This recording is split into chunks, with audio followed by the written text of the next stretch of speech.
पूरी धाम पे लिए कुछ स्टोरी बचा रखा वो सुन लिया करो मैं कही পুরীতে সারা বছর সমুদ্রের হাওয়া শহরের দিক থেকে সমুদ্রের দিকে যায়, কিন্তু মন্দিরের চূড়ার উপর দিয়ে হাওয়া উল্টো দিকে যায়, সমুদ্র থেকে মন্দিরের দিকে। আর মন্দিরের পতাকা সবসময় হাওয়ার বিপরীতে ঘোরে। পুরীতে হাওয়া শহর থেকে সমুদ্রের দিকে যায়, কিন্তু মন্দিরের চূড়ায় হাওয়া উল্টো দিকে চলে। পতাকা সবসময় হাওয়ার উল্টো দিকে ওড়ে। বিজ্ঞানীরাও আজ পর্যন্ত এর উত্তর দিতে পারেনি। এবার পুরীতে খুব দুর্ভিক্ষ হলো, 12 বছর ধরে বৃষ্টি নাই, মানুষের খাবার নাই। রাতে ইন্দ্রদম্ন কেটে কেটে জগন্নাথকে বললেন, প্রভু সবাই না খেয়ে মরছে, আপনি কিছু করুন। রাতে জগন্নাথ স্বপ্নে বললেন, কাল সকালে সমুদ্রের ধারে যা, আমি খাবার পাঠাবো। কাল সকালে সমুদ্রের ধারে যা, আমি খাবার পাঠাবো।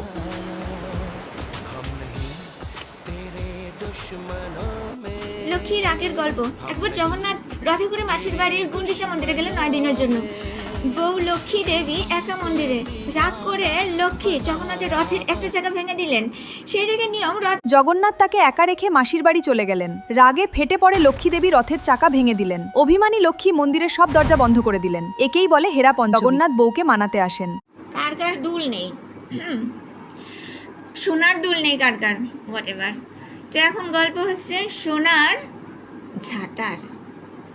রথযাত্রার আগে রাজা নিজে রথযাত্রার আগে রাজা নিজে সোনার ঝাঁটা দিয়ে রাস্তা ঝাঁট দেন। এটাকে বলে ছেঁড়া পাহারা। রাজা প্রজা সবাই জগন্নাথের দাস।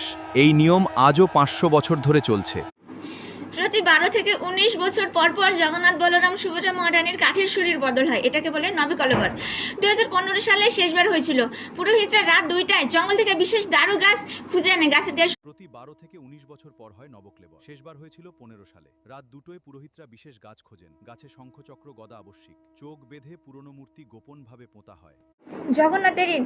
একবার এক গরিব ব্রাহ্মণ জগন্নাথকে ধার দিয়েছিল 10 টাকা। 10 বছর পর সেই ব্রাহ্মণের বংশধর এসে বললেন, আমার পূর্বপুরুষ টাকা দিয়েছিলেন। তা রাতেই মন্দির পর তার বংশধর এল। রাতেই দানবাক্স থেকে 100 টাকা বের। রসিদে লেখা ছিল জগন্নাথের ঋণ। শালবেগ ছিল মুসলমান, কিন্তু জগন্নাথের পাগল ভক্ত। ও রথের দিন ঘোড়ার পা ধরার জন্য ছুটে যেত। একবার পারে নাই, খেতে বলল, প্রভু আমাকে ফেলে গেলে। সাথে সাথে রথ থেমে গেল। প্রভু আমাকে ফেলে গেলে।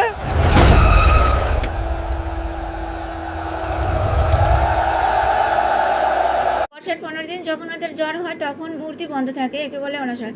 ভক্তরা তখন 23 কিলোমিটার দূরে আলারনাথ মন্দিরে যায়, কারণ কথিত আছে ওই 15 দিন জগন্নাথ নিজেই আলারনাথ। বর্ষায় 15 দিন জগন্নাথের জ্বর হয়।